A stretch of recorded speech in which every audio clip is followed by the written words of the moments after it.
warahmatullahi wabarakatuh. Suratul Qamar ayat yang ke-17. Walaqad yassarnal Qur'ana lidzikri fahal min muddakir.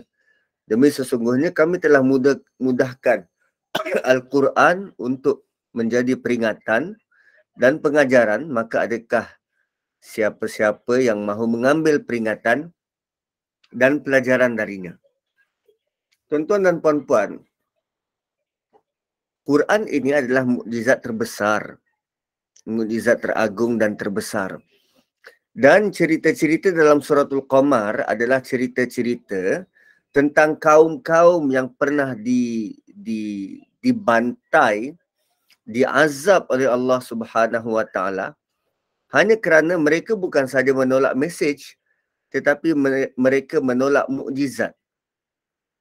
Mereka bukan sahaja menolak mesej, tetapi mereka menolak mukjizat. Kerana itu Allah azab kaum-kaum ini. So kaum yang pertama diazab yang diceritakan dalam surah Al-Qamar adalah kaum Nuh. Kaum Nuh.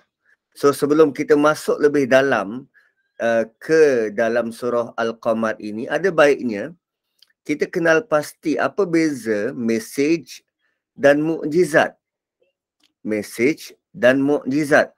Dan kenapa sehingga lebih dari 4 kali, 5 kali Allah akan datangkan seumpama ayat 17 dalam bentuk kami telah mudahkan Quran, kami telah mudahkan Quran, kami telah mudahkan Quran. Kerana kesan penolakan kepada mukjizat ni besar, tuan-tuan. Kesan penolakan kepada mukjizat ni besar. Jom saya bawa perhatian tuan-tuan dan puan-puan ke suratul Maidah. Suratul Maidah. Di hujung suratul Maidah ni sampai ayat 120. So kita nak tengok ayat 111 surah Maidah. Ini adalah dialog antara Hawariyin dan Nabi Isa alaihi salam. Dialog antara Hawariyin dan Nabi Isa alaihi salam. Wa id awhaitu ilal hawariyin an aminu bi wa bi rasuli qalu amanna wa syahad bi annana muslimun. Ketika diwahyukan kepada Nabi Isa dan kepada Hawariyin, hendaklah kamu beriman denganku, Nabi Isa kata, wa bi rasuli, dengan kerasulanku. Aminu bi, beriman kepadaku, Allah kata, dan wa bi rasuli, dengan rasulku. Qalu amanna, lalu Hawariyin mengaku dan membuat aku janji, aku beriman, kami beriman, amanna wasyhad bi annana muslimun, kami naik saksi bahawa kamilah orang-orang Islam, kamilah orang yang berserah diri. Kemudian mereka ini adalah orang beriman. Mereka ini adalah orang beriman. Dan orang beriman pada waktu itu, Hawariyin, sahabat-sahabat Nabi Musa, Hawari, rakan rapat Nabi Isa, ada satu waktu tu mereka mohon kepada Nabi Isa terhadap sesuatu. Dia kata apa? Idz qala al-hawariyun, ketika Hawariyun berkata kepada Isa, ya Isa ibn Maryam, wahai Isa ibnu Maryam, hal yastati'u rabbuk, sudilah kiranya Tuhanmu. Hal yastati'u, penggunaan hal yastati'u, kalau kita translate word by word, dia bermaksud mampukah Tuhanmu? Adakah Tuhanmu mampu? Macam tu. Tapi ini dalam bahasa Arab, dia adalah permintaan paling polite, paling sopan. Sudikah kiranya Tuhan untuk turunkan ke atas kami an yunazzil alaina, untuk turunkan sesuatu yang besar ke atas kami. Permohonan kami ini besar. Apa dia? Ma'idatan minas sama, beri kami makanan dari langit. Ini permintaan Hawariyun.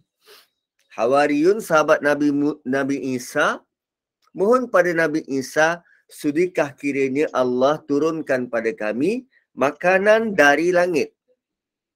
Respon dari Nabi Isa, qalat taqullah, bertakwa pada Allah. Dan respon ini respon besar dari Nabi Isa. Bertakwa pada Allah. Kenapa? Kerana apa yang dipohon oleh Hawariyun adalah suatu yang sangat besar dan sangat berat. Mereka minta apa sebenarnya? Mereka sedang minta mukjizat. Mereka sedang minta mukjizat. Adakah kumpulan ini tidak beriman? Mereka beriman. Malah mereka kata washhadu bi annana muslimun. Ayat 111. Kami naik saksi bahawa kamilah orang-orang Islam. Saksikanlah bahawa apa yang kami lakukan ini semata-mata berserah diri padamu. Tapi ada satu waktu mereka minta nak tengok mukjizat tu. Di pohon makanan turun dari langit. Ma'idatan minas sama. Respon dari Nabi Isa sangat mengejutkan. Qalat taqullah, bertakwa pada Allah. In kuntum mu'minin, kalau kamu benar beriman. Setakat mengaku Islam tapi tidak beriman tak guna. Tapi kalau kamu mengaku beriman, bertakwalah pada Allah. Lalu Hawariyin ini memujuk Nabi Isa. Dia pujuk Nabi Isa dan mereka datangkan justifikasi. Kenapa mereka minta macam tu? Qalu nuridu an na'kula minha. Kami nak makan. Nuridu an na'kula minha. Kami nak menjamah makanan tu. Wa tatma'inna qulubuna. Yang kedua, supaya tenang dan tenteram hati kami. Kan, yang pertama dia nak makan, yang kedua supaya tenang dan tenteram hati kami. Wa na'lam an qad sadaqtana. Dan kami, supaya kami tahu bahawa apa yang engkau bawakan selama ini benar dan betul. Ketiga, sebagai pengukuhan kepada kerasulan, kebenaran selama ni. Wa nakuna 'alaiha minasyahidin. Dan kami nak menyaksikan sendiri dengan mata kepala kami mukjizat yang berlaku. 4 alasan yang diberikan kepada Hawariyun, sahabat rapat Nabi Isa, supaya Nabi Isa mohon pada Allah turunkan makanan dari langit. Yang mereka minta ni apa? Mukjizat. Mereka selama ni sudah menerima mesej dari Nabi Isa. Apa mesejnya? Beriman pada Allah. Berserah diri. Mesejnya ada pada ayat 111. Tapi apa yang mereka minta adalah mukjizat. Mukjizat. Dan peristiwa ini berlaku di waktu bila? The Last Supper. Peristiwa Last Supper tu. Mereka makan kali terakhir bersama dengan Nabi Isa sebelum ada orang yang disalib. Sebelum ada dalam kalangan Hawariyin yang belot, dia disalib. Diserupakan, menyerupai Nabi Isa. Dan waktu ini mereka dikepung. So last sebelum mati, kalau diorang boleh melihat mukjizat makanan turun dari langit. So mendengar justifikasi alasan-alasan daripada Hawariyin, maka Nabi Isa beri respon. Qala Isa bin Maryam. Lalu Nabi Isa beri respon dengan berdoa. Allahumma Rabbana. Cuba tengok gaya Nabi Isa berdoa. Kita lazimnya tuan-puan, kita menggunakan sama ada Allahumma atau Rabbana. Permulaan doa kita sama ada kita gunakan Allahumma atau Rabbana. Kan, Allahumma inna na'udzubika minal hammi wal hazan. Allahumma ufir lana dhunubana. Ataupun Rabbana ighfir lana dzunubana. Rabbana innana na'udzubika minal hammi wal hazan. Rabbana ighfir wa li ikhwanina alladhina sabaquna bil iman. Allahumma inna nas'aluka ridhaka wal jannah. Kan sama ada Allahumma atau Rabbana. Tapi kerana apa yang Nabi Isa mohon ini besar, baginda menggabungkan keduanya. Allahumma Rabbana. Wahai Tuhan kami, wahai Tuhan, anzil alaina ma'idatan minas sama. Turunkan atas kami makanan dari langit. Takunu lana aidan li awwalina wa akhirina wa ayatan mink. Supaya peristiwa ini nanti bakal menjadi hari besar. Aid. Aid ni apa? Hari raya. Peristiwa turunnya makanan ini menjadi hari raya. Li awwalina wa akhirina.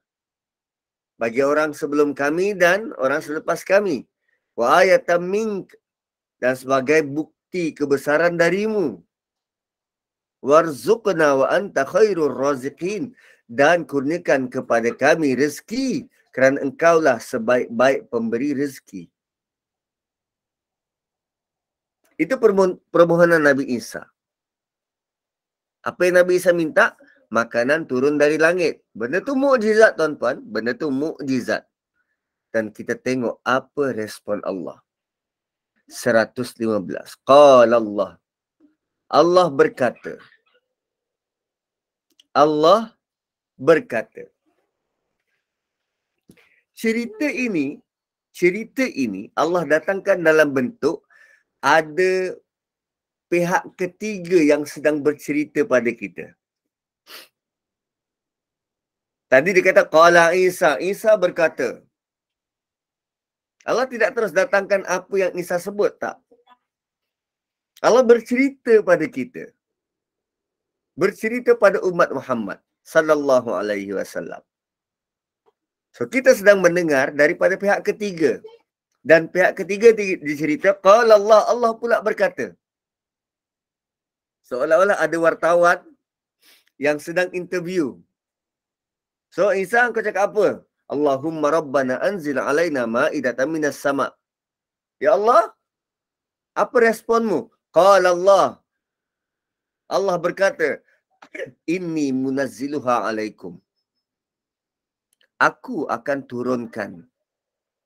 turunkannya atas kamu.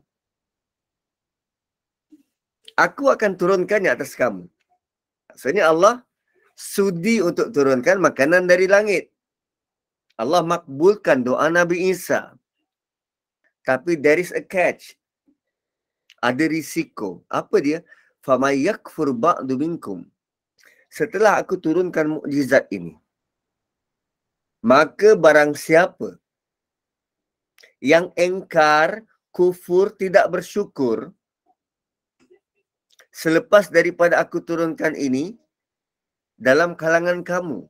Siapa dalam kalangan kamu yang tidak bersyukur, yang kufur, yang engkar, yang tolak mukjizat ini?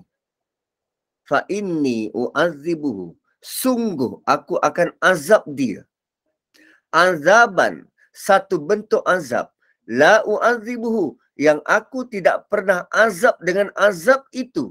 Ahadam minal alamin, satu orang pun seantara alam ini. Itu respon dari Allah.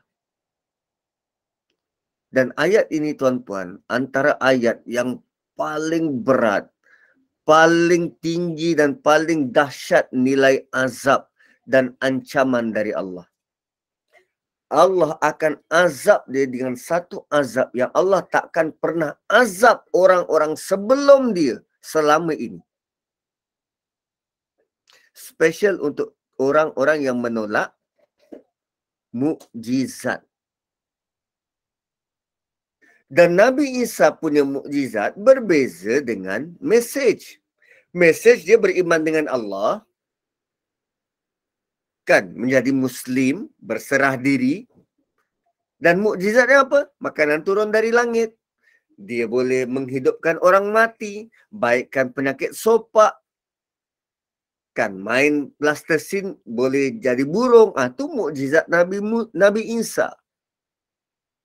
Antara message dan mukjizat berbeza. Sama macam Nabi Musa. Message dia beriman pada Allah. Mukjizatnya tongkat. So, message dan mukjizat berbeza. So, waktu para Nabi dan Rasul ni datang bawa message dan kaum ditolak, Allah beri masa. Kan sepanjang 950 tahun cerita dalam surah Qamar tu, 950 tahun Nabi Nuh bawa message, kaum dia tolak, Allah bagi masa dan bagi masa dan bagi masa dan bagi masa dan bagi masa. Kemudian Allah suruh stop. Dah, kau bawa kapal. Kapal ni bentuk mukjizat. Suatu yang luar biasa. Buat kapal tengah padang pasir. Itu luar biasa. Itu luar biasa. So, bila kaum dia mula tolak mukjizat, lihat bagaimana Allah azab mereka. Langit, air turun mencurah-curah. Bumi keluar mata air. Air dari atas dan bumi bertemu.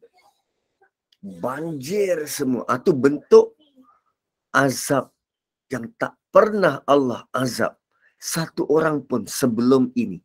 Kerana menolak mukjizat. Dan sekarang tuan-puan, saya nak tanya. Quran itu apa?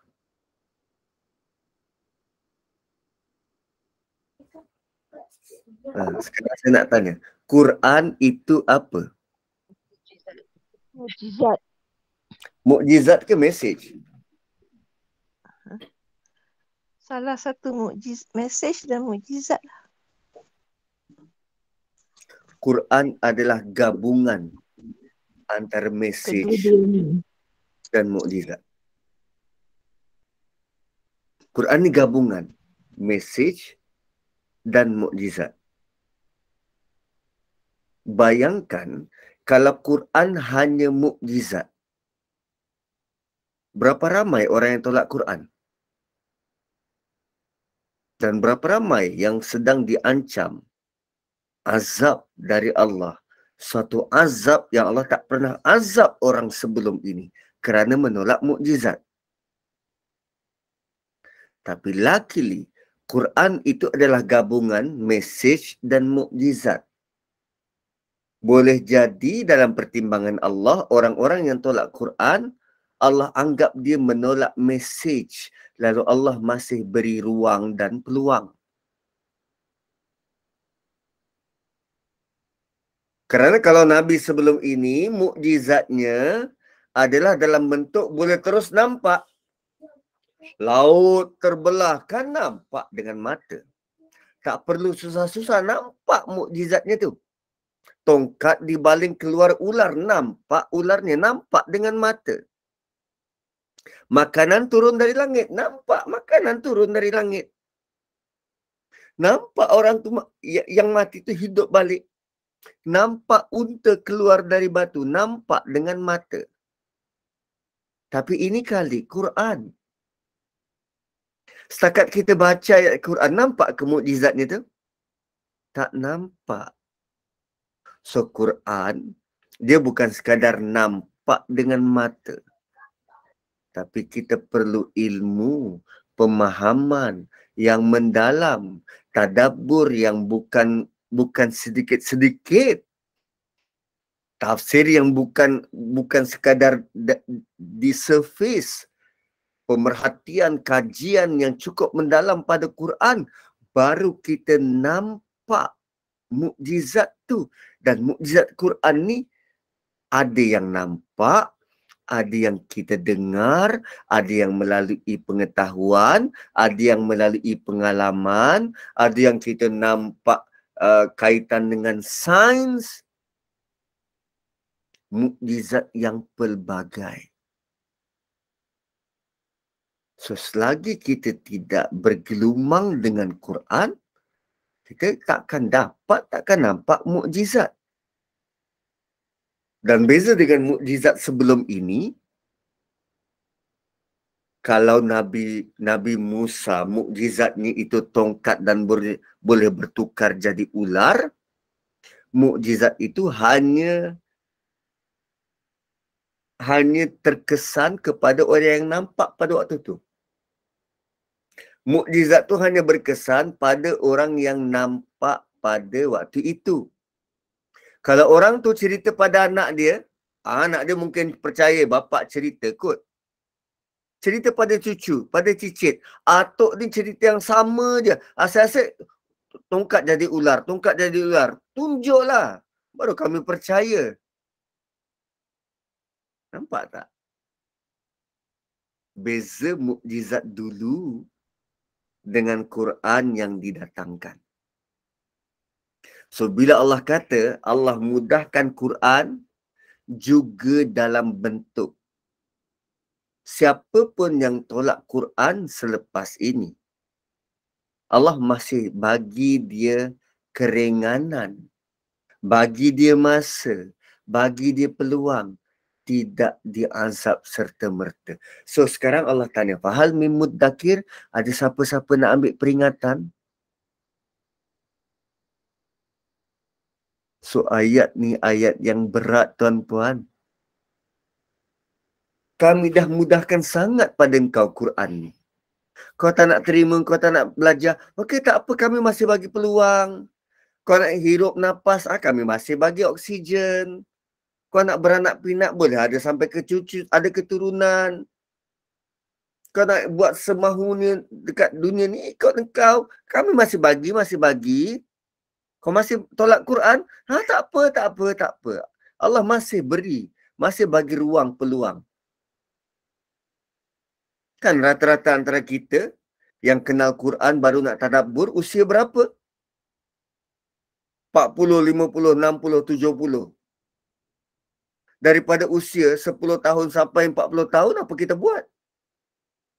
Tengok Allah beri kita ruang dan peluang. Sekian lama. Ada yang baru berjinak dengan Quran ni, usia pencen. Baru dikata ada masa. Sedangkan sepanjang dia hidup sebelum pencen, Allah yang bagi masa. Walaqad yassarnal Qur'ana lidzikri. Dan syukurilah bila Allah benar-benar beri kita kesempatan untuk kenal Quran, belajar tentang Quran. Supaya kita akhirnya dapat melihat ada sesuatu tentang Quran ini yang menjadikan kita tunduk, lemah, tak berdaya, tak kala berhadapan dengan i'jaz Al-Quran. Kita tak sebut mukjizat. Apa maksud mukjizat? Mukjizat maksudnya sesuatu yang menjadikan kita lemah, kita tak mampu nak lawan. Menjadikan kita melutut. Menjadikan kita melutut. Melemahkan kaki sehingga tak mampu nak berdiri. Itu mukjizat. So, kadang bila kita baca Quran, kita lihat susunan yang Allah datangkan. Kan dalam surah ni ada 5 kali. Bagaimana cerita pertama, Allah tidak pun highlight apa yang manusia buat. Melainkan dalam bentuk yang begitu kecil. Suatu yang dibuat daripada papan dan paku. Tapi Allah highlight apa dia? Apa yang Allah buat terhadap kaum tu. Benda-benda besar. Kami selamatkan dia. Kami layarkan dia. Kami ajar dia. Semua tentang kami. Ui, tuan-puan. Itulah intipati yassarna tu. Mudah. So, jangan lepaskan peluang. Jom sama-sama kita ambil peringatan dan pelajaran. Ayat 18. Baru masuk surah Qamar ayat 18. Kadzabat 'adu fakaifa kana azabi wa nuzur. Kaum Ad telah mendustakan Rasul dia. Kadzabat Adun. Kaum Ad tidak percaya pada Rasul dia. Fakaifa kana azabi wa nuzur. Lalu hadirin sekalian, bagaimana rasa-rasanya azabku dan amaranku? Dahulu kami pernah binasakan mereka, so korang rasa macam mana? Macam mana aku punya azab atau peringatanku? Korang nak beringat ke? Korang rasa gerun ke? Korang rasa takut ke? Aku dah bagi contoh pada korang. Korang nak belajar sesuatu ke? Allah tanya pada kita. Allah tanya pada kita. Kaum pertama kaum Nuh. Kaum kedua kaum Ad. Dan kaum Ad ni juga disebut sewaktu saya ulas suratul Fajr hari Isnin yang lepas. Ni nanti Isnin akan datang ni surah Al-Balad. Itulah Al-Balad. 2 surah back to back tentang haji. So, dalam surah Fajr Allah datangkan tiga kaum, Ad, Samud dan Fir'aun. Ad, Samud dan Fir'aun. So Ad ni kaum selepas Nuh. Ad kaum yang datang selepas Nuh yang mendustakan Nabi Hud. Yang mendustakan Nabi Hud. Dan kaum Ad ni dia terkenal dengan orang-orang yang ada imad. Orang-orang yang ada imad. Imad ni apa? Bangunan-bangunan tinggi. Tiang-tiang tinggi, bangunan-bangunan tinggi, tiang tinggi. Kenapa dia buat tiang tinggi dan rumah di atas? Kerana dia belajar daripada peristiwa kaum Nuh yang tenggelam dalam banjir. So dia improvise. Bagi mereka, dulu ada kaum yang dunia tenggelam kerana mereka. So kalau berlaku lagi banjir kali kedua, kita kena prevent dan buat sesuatu. Kita kena prevent dan buat sesuatu. Apa dia? Bina rumah tinggi-tinggi. Supaya kalau banjir, boleh selamat. Kalau banjir, boleh selamat. Tuan-puan, perasan tak rumah orang-orang Melayu dulu? Rumah masyarakat Melayu. Perasan tak rumah orang Melayu dulu? Tinggi. Dia tinggi, ada kolong kat bawah. Kan, ada kolong kat bawah. Kenapa? Sebab kalau air naik, tak ada masalah. Kalaupun air naik, sebab dah diukur. Setiap tahun akan berlaku musim tengkujuh. So, air akan naik. So, mereka dah ukur siap-siap. Oh, air naik paras ni, tiangnya paras ini. Cuba tengok betul-betul. Kolong ni, dia ngam-ngam hanya untuk kalau air naik je. Ada rumah kolong dia tinggi. Ada kolong yang tinggi. Boleh parking kereta macam ni kat bawah. Ini dah moden ni. Tapi kalau yang lama, dia ngam-ngam hanya untuk kalau air tu naik.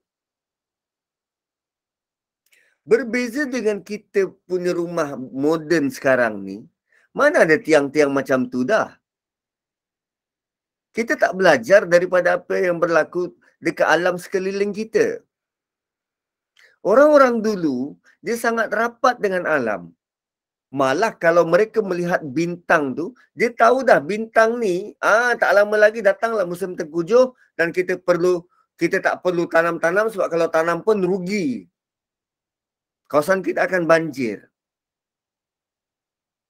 Suatu atuk nenek kita, dia boleh menetap lama di satu-satu tempat kerana rumah-rumahnya macam ni. Kalaupun banjir, tidak menjadikan mereka perlu berpindah ke tempat lain.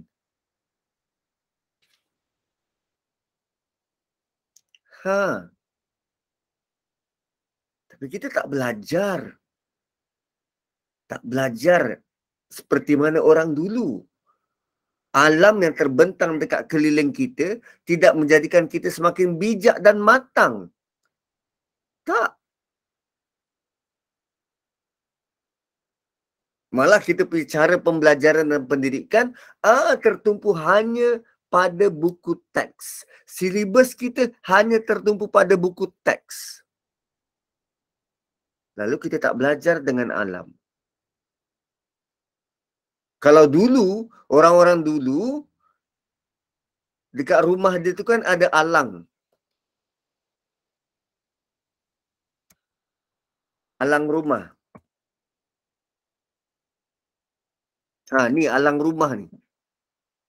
Lazimnya diorang akan simpan makanan-makanan yang makanan-makanan kering yang tahan lama atas alang ni. Supaya kalaupun banjir melebihi tiang ni, mereka boleh menginap di alang di atas ni berbulan-bulan lamanya. Sementara banjir surut.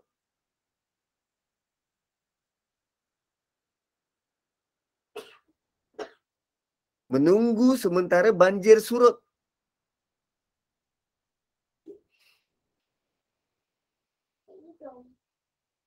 So, berapa berkesan kita punya drainage system. KL berpuluh tahun dah banjir kilat. Tak settle-settle. So, why not kena buat sesuatu? Terutamanya kawasan-kawasan yang dikuatiri menjadi kawasan lalu lintas banjir yang kerap. Perlulah buat sesuatu dekat Shah Alam tu. Kan? So, kalaulah rumah-rumah flat tu, waktu banjir temenung hari tu, tingkat 1, tingkat ground floor, clear. Air tak mengalir.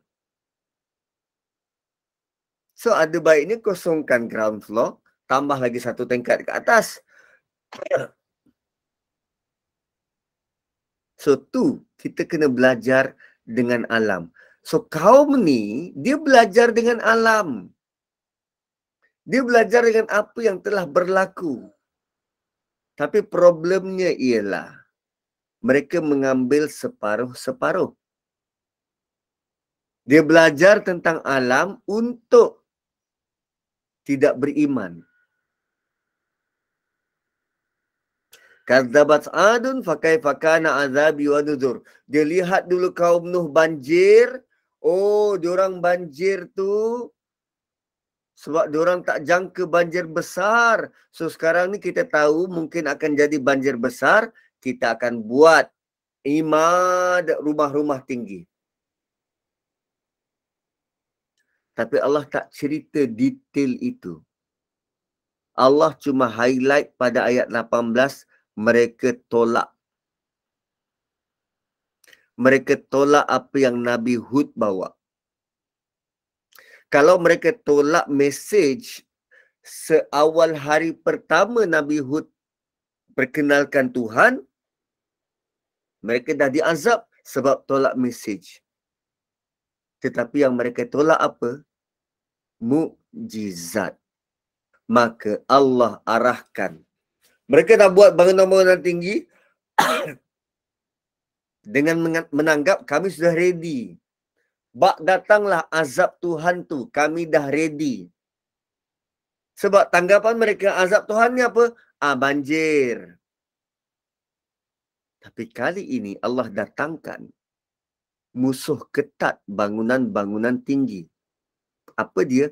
Inna arsalna, sungguh kami yang hantar. Sungguh kami yang hantar Allah ambil tanggungjawab. Kami yang hantar. Kau nak buat apa? Nak bawa ke mahkamah? Silakan. Kami yang hantar. Kau nak saman? Silakan. Kami yang hantar. Ada satu ayat yang sangat sangat menggerunkan. Allah sebut dekat hujung surah apa ya? Surah Asy-Syams bukan. Surah apa ya? Ya Allah kata kat ujung tu, kami tak takut apa tindak balas daripada kamu. Bila Allah nak buat, Allah buat. Allah tak takut apa risiko yang bakal datang. Tak. Diorang nak hantar surat tuntutan, silakan. Nak saman, silakan. Nak bawa ke mahkamah, silakan. Tak gentar, macam tak gentar. Inna arsalna alaihim riha. Kami utuskan ke atas mereka.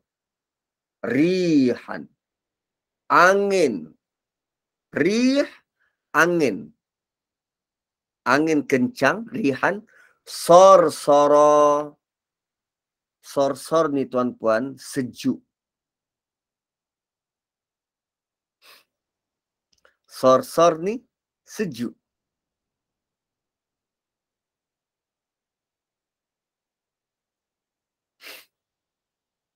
Angin sejuk dia Allah hantar. Tapi angin sor-soran ni dia kencang. Itu problem dia. Sor-soran ni maksudnya sangat sejuk. Maksud lain sor-soran sangat bising. Maksud lain juga sor-soran ni sangat laju. Kan dalam TV Hijrah saya sebut contoh macam Frozen. Kartun Frozen tu. Bila kakak Elsa ke adik? Siapa kakak? Elsa ke adik? Elsa kakak. Anak adik. Bila Elsa tu mengamuk, kan di kampung tu semua membeku. Dan bila beku, sesuatu yang jatuh dia akan berderai. So, bila Allah kata kami hantarkan kepada mereka angin sejuk yang sangat sejuk, sangat laju dan sangat bising. Kan angin, bila angin bertiup laju ni dia ada bunyi dia. Sehingga kan tubuh-tubuh mereka terus menjadi kaku dan beku. Dan angin ni pula bila laju dia bawa sekali dengan bunyinya. Bunyi itu sangat menakutkan. Dan Allah kata apa? Fi yaumi nahsim mustamir. Pada hari yang penuh cilaka. Mustamir. Tanpa berhenti. Terus menerus. Tanpa berhenti. So maksudnya bila angin tu sudah dimulakan, sudah bertiup ke atas mereka, ia memberi kecelakaan kepada mereka tanpa henti. Dalam surah Haqqah, angin itu bertiup 8 hari 7 malam. Tuan-puan, KL, hujan 3 jam banjir kilat. Hujan 3 jam banjir kilat. So kalau kita confident dengan sistem perparitan kita, kaum Ad confident dengan bangunan-bangunan yang mereka bina, Allah datangkan musuh ketat kepada apa yang kita percaya. Angin beku. Bukan angin panas pun. Angin beku. Sor-soran. sarsaran. Apa sebenarnya mukjizat Allah kepada kaum Ad sebelum angin kencang? Kehandalan buat bangunan-bangunan tinggi? Tak. Mukjizat dia bukan kehandalan buat bangunan tinggi. Saya pun tak tahu apa mukjizat kepada Nabi Hud. Tak tahu apa mukjizatnya. Tapi yang Allah highlight ialah mereka menolak. Kazzabat. Mereka menolak. Mendustakan. Saya yakin dan percaya Nabi Hud juga diberi masa yang cukup lama, cukup panjang. Kalaupun tidak tidak lebih daripada Nabi Nuh. Tapi waktu itu dia adalah keturunan daripada Nuh, keturunan orang beriman daripada Nabi Nuh dan boleh terpesong sehingga menjadi seperti kaum Ad. Dan tatkala mukjizat ditolak, ya Allah datangkan. Walaupun dia penuh dengan persediaan. Tanzi'un nasa ka'annahum a'jazu nakhlim munqa'ir.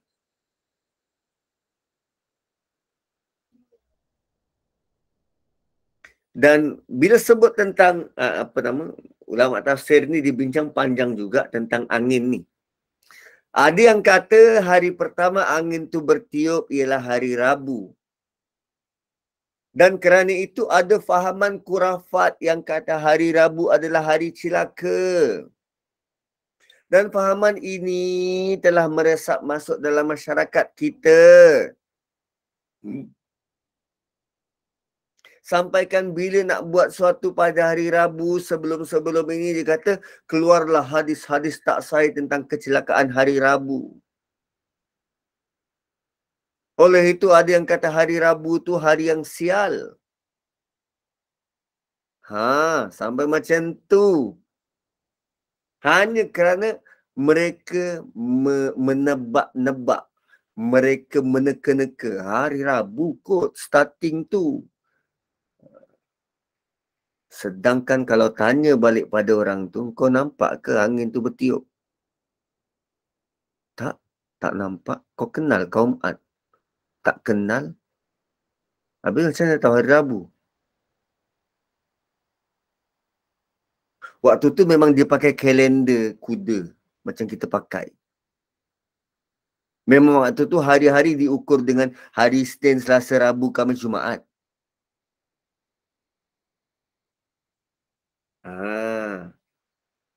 Gitu je kalau nak tanya balik kan. Biar terkebel dia. Hari Rabu tak boleh berbekam. Bekam aje lah. Berbekam je. Tak ada hari yang sial di sisi Allah. Tak ada. Semua hari penuh dengan barakah. Mohon je keberkatan dari Allah. Jangan risau. Bekam je. Jangan percaya tu semua. Jangan percaya. Lalu Allah kata apa? Tanzi'un nas.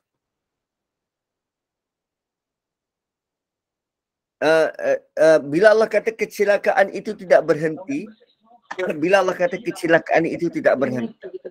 mereka bukan hanya mendapat kecelakaan sehingga mereka mati sahaja, tak.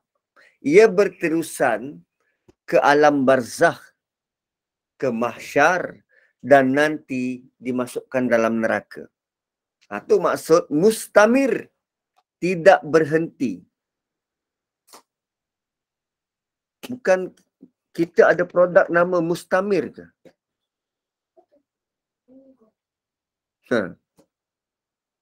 Ada produk yang nama mustamir kan?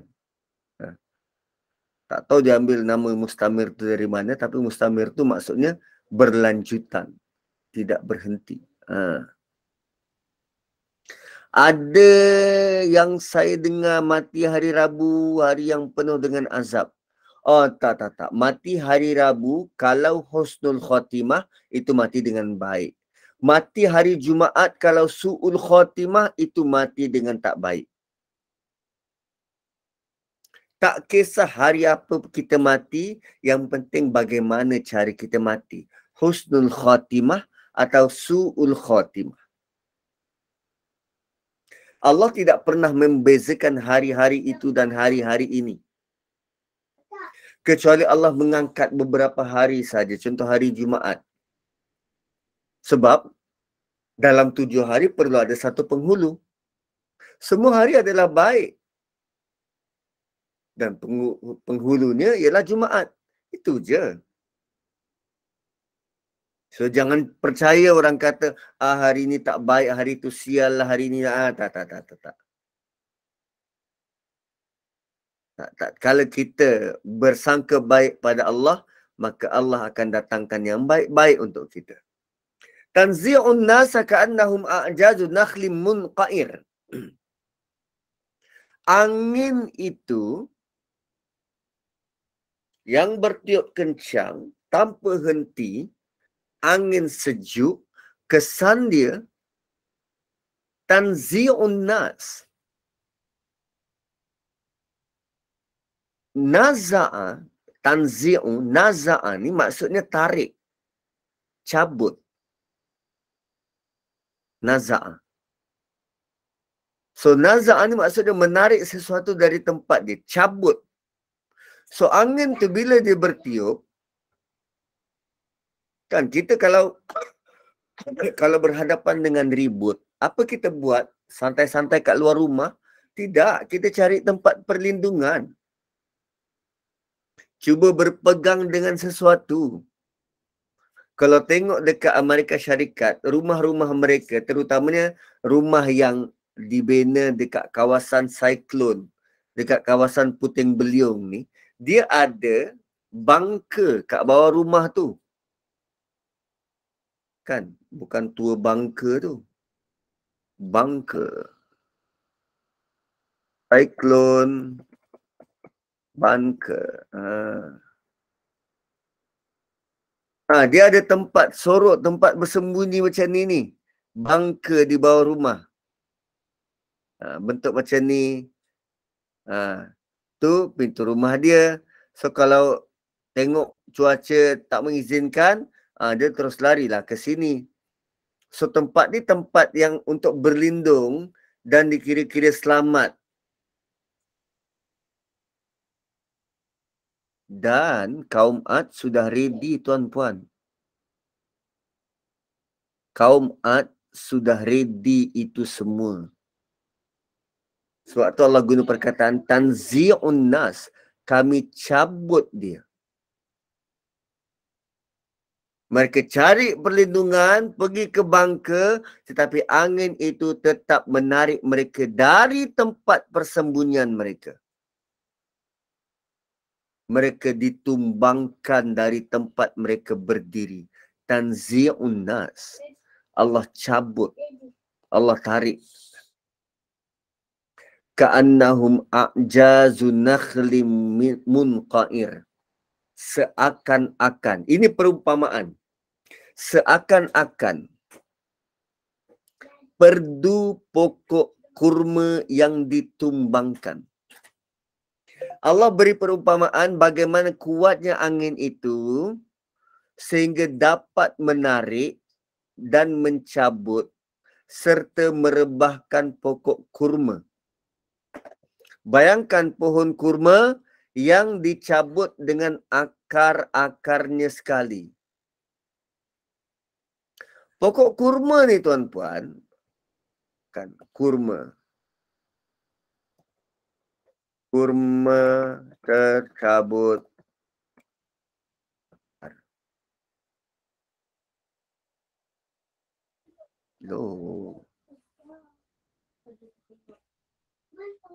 Pokok kurma. Akar pokok kurma. Okey. Akar dia macam ni lah kan. Dia satu akar tunjang, satu lagi akar apa nama ni? Saya lupa dah. Sains tingkatan 4. Akar serabut, Ustaz. Serabut Hmm. Okey, akar serabut. Satu akar tunjang, satu lagi akar serabut. Kita tahu bahawa akar tunjang sebenarnya lebih kuat berbanding akar serabut. Tapi kuat tak kuat pun, cuba try cabut pokok kurma. Kan? Pokok kurma ni bila dia dah berakar macam tu, oi susah nak cabut. Allah gambarkan macam mana kuatnya angin itu boleh mencabut manusia. Sehingga kan pohon-pohon kurma itu, dia bukannya tumbang. Kurma tu bukan tumbang. Pohon kurma tu dicabut daripada tanah dan dijatuhkan. So, kalau tumbang, masih nampak dia punya, kejap, mana? Kalau dia tumbang, kita akan nampak mungkin dia punya batang ni patah ke, kan? Batang ni patah, akarnya masih ada kat situ. Ini dengan akar-akar tercabut. Berapa kuat angin tu? Ui, super kuat. Ka'annahum a'jazu nakhlim munqair. Seperti pohon kurma yang bergelimpangan. Pohon kurma yang dicabut dengan akar-akarnya sekali. Bergelimpangan. Kita tahu pokok kurma macam pokok sawit. Pokok yang kuat yang akarnya masuk dalam tanah. Dan kaum Ad ini diumpamakan seperti pohon kurma. Kerana mereka bertubuh besar dan gagah. Fussilat pernah menyebutkan tentang bagaimana kaum Ad ini begitu sombong. Allah gambarkan, فَأَمَّا عَادٌ فَاسْتَكْبَرُوا فِي الْأَرْضِ بِغَيْرِ الْحَقِّ وَقَالُوا مَنْ أَشَدُّ مِنَّا قُوَّةً أَوَلَمْ يَرَوْا أَنَّ اللَّهَ الَّذِي خَلَقَهُمْ هُوَ أَشَدُّ مِنْهُمْ قُوَّةً وَكَانُوا بِآيَاتِنَا يَجْحَدُونَ. Kaum Ad, mereka menyombong diri di muka bumi tanpa alasan yang benar. Dan berkata, siapa yang lebih besar kekuatan? Siapa yang lebih kuat dari kami? Siapa yang lebih kuat dari kami? Tuan-puan, ini kata-kata kaum Ad, kata-kata penuh dengan keangkuhan. Penuh dengan keangkuhan. Dia kata, siapa lebih kuat dari kami? Dan perkataan itu diwarisi oleh masyarakat kita sekarang ni. Tuan-puan, jangan tak tahu bahawa ada orang-orang besar kita yang bersikap macam ni. Tinggal lagi orang-orang dekat keliling dia takut nak sebut, takut nak nasihat. So, bila dia dah ada kuasa, dia rasa power. Dia rasa dialah paling power. Sehingga dia boleh cakap macam tu. Siapa? Siapa yang boleh? Siapa yang boleh halang aku? Siapa lebih pandai dari aku? Untouchable. Betul? Untouchable. Ada. Dan sejarah kaum Ad ni berulang. Allah sebut siapa? Siapa yang lebih besar dari aku? Siapa yang lebih kuat dari kami? Dan cuba lihat respon dari Allah tentang apa yang mereka buat. Dan apakah mereka itu tidak memerhatikan bahawa Allah yang menciptakan mereka dan Allah lebih besar kekuatannya dari mereka. Dan mereka telah mengingkari tanda-tanda biayatina, tanda-tanda kebesaran kami. So kalau kita tak perhati alam, kita tak sedar diri, tuan-puan.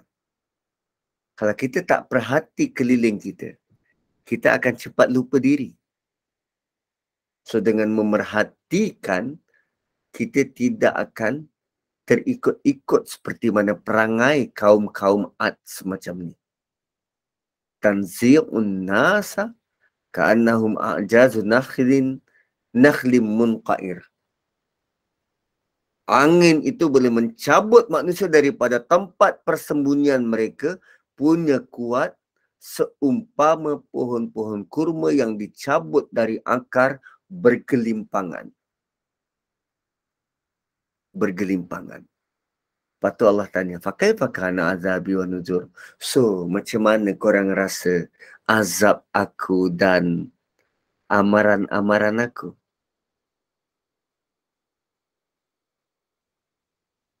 Allah sedang bercakap dengan siapa? Dengan kita. Allah, ayat ini bukan tuju pada kaum Ad tu.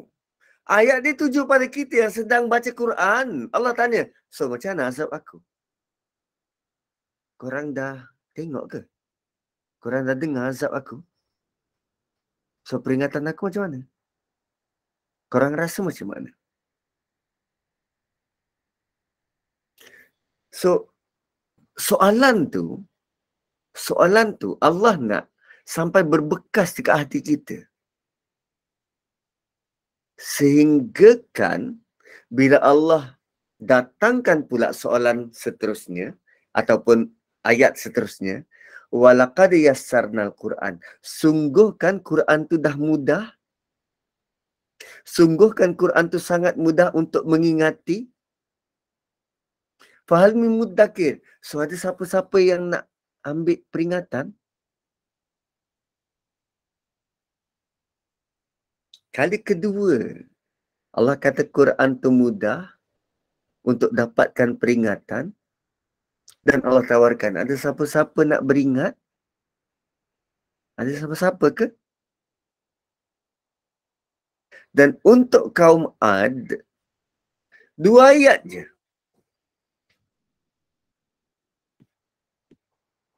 3. Kadzabat Adun fakaifa kana azabi wa nuzur. Inna arsalna alaihim riha dan tanzi'un nas. 3 ayat. 3 ayat. 2 ayat seterusnya untuk kita.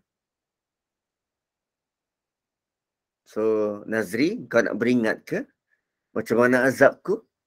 Macam mana amaranku? Dan kami dah mudahkan Quran. Kau nak ambil peringatan ke? Dan seterusnya, kadzabat Samud bin Nuzur. Selepas Ad, Samud. Selepas Ad, Samud. Okey. Samud ni kepada kaum soleh. Kepada Nabi Soleh. Kaum Samud kepada Nabi Soleh. Dan Ad, Samud, Fir'aun, Allah sebut dalam surah Al-Fajr. Al-Fajr. So, Ad, dia buat binaan. Autad. Autad. Samud, dia terkenal dengan Iram. Iram. Iramadzatil imad. Itu Samud. So, Allah tanya, Allah bagi tahu, kadzabat Samudu bin Nuzur. Demikian juga kaum Samud telah mendustakan amaran. Tadi Allah tanya kita, kaifa kana azabi wa nuzur? Macam mana ingatan aku? Macam mana azabku? Macam mana peringatan dariku? Sebab Samud dia tolak peringatan dari aku.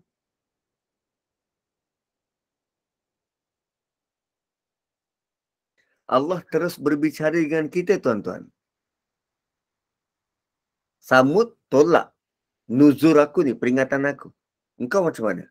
Kau nak terima tak? Samud tolak. Mudahkan Quran. Huyo. Allah kata Samud, kaum Samud telah mendustakan peringatan aku. Kaum Samud, Allah utuskan Nabi Saleh.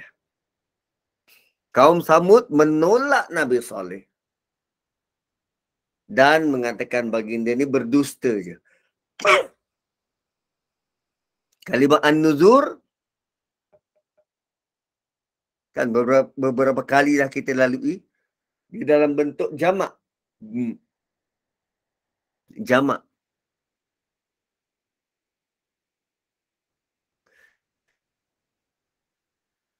Kadzabat Samudu bin Nuzur. Nuzur tu ramai. Jamak banyak. So, kaum Samud, dia tolak satu orang Nabi Saleh. Kan? Dia tolak satu orang Nabi Saleh. Tapi kenapa Allah kata, dia tolak Rasul-Rasul. Dia tolak peringatan-peringatan yang banyak. Seolah-olah macam ramai Nabi dan Rasul datang kepada satu kaum ni. Kenapa digunakan bentuk jamak? Kerana para Nabi dan Rasul, dia bawa satu mesej. So, kalau kita tolak satu Rasul, itu bermaksud kita tolak semua Rasul yang bawa mesej yang sama.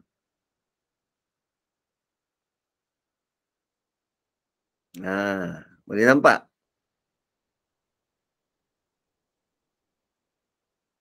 Ustaz, adakah kaum seperti Ad dan Samud tergolong dalam golongan maghdub dalam surah Al-Fatihah? Maghdub adalah orang yang tahu tapi tak nak buat. Kita pun tak tahu situasi kaum Samud dan Ad ni sama ada dia tahu tak nak buat ataupun dia tak dapat apa-apa maklumat dan dia kekal nak buat juga. Tapi mirip kepada maghdub lah, sebab Nabi dan Rasul yang datang pada mereka ini datang dengan bawa fakta-fakta dan mereka tolak.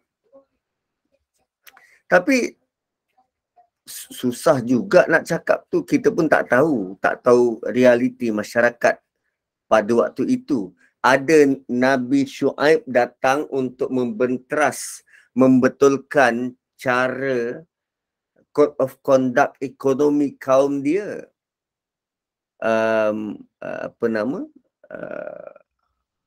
Yang itu kita susah pula nak kata mereka ni maghdub ataupun dhalin. Diorang pandai buat ekonomi sendiri, cara bermuamalah sendiri, menyuburkan riba. Itu termasuk dalam dhalin. Dia tak tahu dan pandai-pandai buat tahu. Tapi Allahu a'lam sama ada maghdub ke dhalin ke, itu adalah dua golongan yang Allah nak kita hindarkan diri ataupun jangan bersikap semacam itu. Tapi soalan yang menarik, dia tu maghdub ke dhalin? Tapi anggap sajalah dia tu maghdub. So dia tolak Nabi Saleh. Dan cuba tengok apa alasan mereka tolak Nabi Saleh. Faqalu, mereka berkata, Abasharam minna wahidan nattabi'u inna idzal lafi dhalali wa su'ur. Patutkah kita menurut manusia dari jenis kita? Dalam seorang-seorang. Apa lebihnya dia berbanding kita? Patutkah kita turut perintah manusia dari jenis kita? Dan dia seorang-seorang. Inna idzal lafi dhalali wa su'ur. Kalau begitu, kita ni gila ni. Ikut dia seorang. Siapa dia? Tuan-puan, ayat ini menggunakan naratif dan pendekatan yang sama zaman berzaman. terutamanya untuk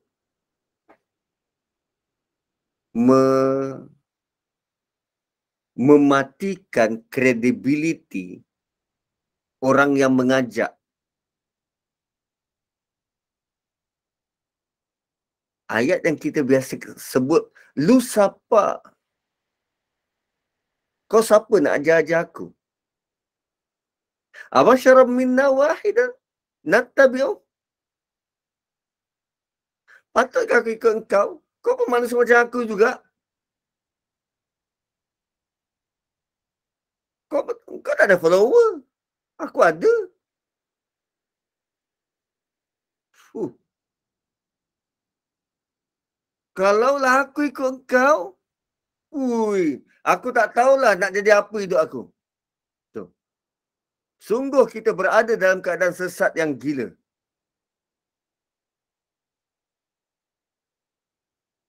Mereka persoal, kenapa mereka perlu ikut seorang manusia? So, Nabi Saleh seorang diri je. Mana ada pengikut? Mana ada tentera? Dan tuan-puan, adakah kita rasa kita terselamat kalau Allah takdirkan kita hidup bersama kaum sama?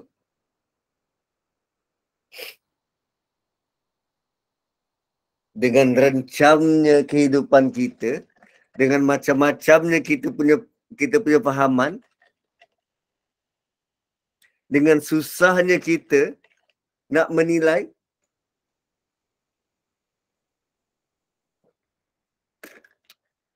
kalau kita hidup di zaman kaum Samud,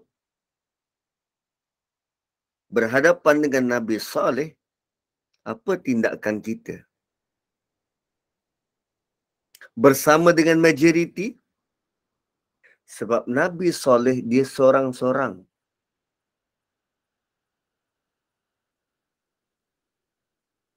So, berapa kuat kita, berapa berani kita, berapa kadar keberanian kita untuk menegakkan kebenaran walau seorang-seorang. Anda mampu? Hui. Nabi Saleh seorang-seorang.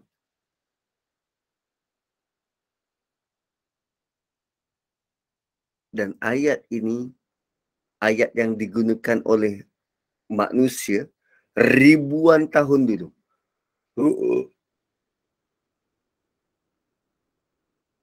Ribuan tahun dulu. Dia siapa aku nak ikut? Dan mereka pandang rendah pada Nabi Saleh. Dan menolak ajakan baginda. Tak nak ikut. Mereka kata yang Nabi Saleh seorang manusia yang sama je macam dia. Buat apa nak ikut? Kau dengan aku sama. Sama-sama lelaki. Apa lebihnya engkau? Kenapa aku nak ikut engkau?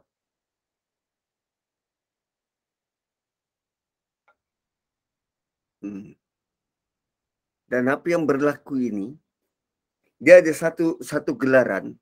Gelarannya hijab rasmi. Hijab rasmi. Apa maksudnya? Ramai sangat yang buat sehingga kan semua yang berlaku ni disangka sebagai benar. Hijab rasmi ni maksudnya apa? Kerana benda tu sangat ramai orang buat sehingga kan dia dianggap sebagai benar. Majority rules. Mereka meletakkan kebenaran pada ramainya orang yang mengikut satu-satu fahaman. Kerana sangkaan mereka kalau ramai yang percaya, mestilah benda tu betul. Dan kalau yang ajar fahaman tu sedikit, ni mesti tak betul. Maka kerana itu juga masyarakat kita, tuan-puan, dia keliru. Kalau dia tak buat, dia serba salah. Ni kalau aku tak buat, sedangkan orang kampung aku buat.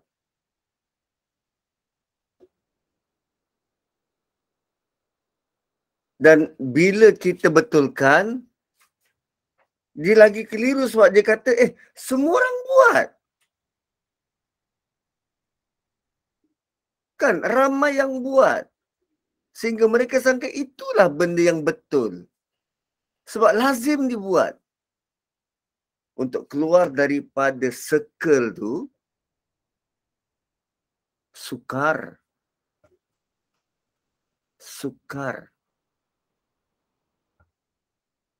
So ada benda yang normalisasi dia. Normalisasi. Wow. Menakutkan kan? Menakutkan.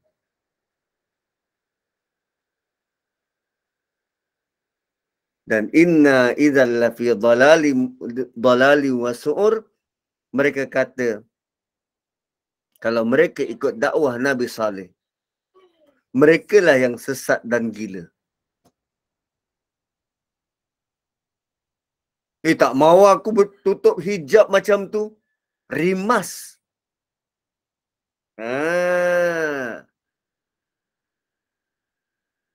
Dia tak kata Nabi Saleh tu gila. Dia kata kalau kami ikut, kami dah tentu gila. Sebab tu hijab rasmi ini, majority rules ini, sangat bahaya. Sangat bahaya. So untuk detail ni nanti insya-Allah kita akan sambung pada